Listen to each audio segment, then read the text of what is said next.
Néanmoins, l'Europe, en tout cas, cherche à trouver d'autres moyens, justement, de faire en sorte que ces sanctions soient efficaces. Par exemple, le 11e paquet de sanctions dont on parle, il a pour but, objectif, c'est pour ça qu'il est difficile d'ailleurs à négocier, de sanctionner des entreprises de pays tiers à la Russie qui seraient utilisées pour exporter, par exemple, des biens vers la Russie.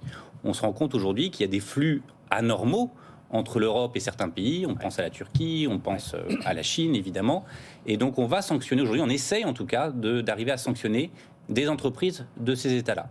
Mais on vise donc d'autres pays, donc d'un point de vue diplomatique, c'est plus compliqué. Est-ce qu'on était trop ambitieux ? On a cru beaucoup trop rapidement que ces sanctions pouvaient mettre à terre la Russie, pour vous ? Est-ce qu'on s'est trompé un petit peu dans le diagnostic et dans les objectifs, finalement, depuis... Encore une fois, je ne suis pas sûr que l'objectif était de mettre à terre la Russie. Et de l'affaiblir considérablement, bien sûr. Affaiblir et faire en sorte qu'elle ne puisse pas développer son appareil militaire comme elle le voudrait, ne puisse pas forcément maintenir son appareil militaire comme elle le voudrait. Et ça, certains pourraient vous dire aujourd'hui, compte tenu de la résistance, par exemple, du peuple ukrainien et de l'armée ukrainienne, que potentiellement cet objectif est atteint.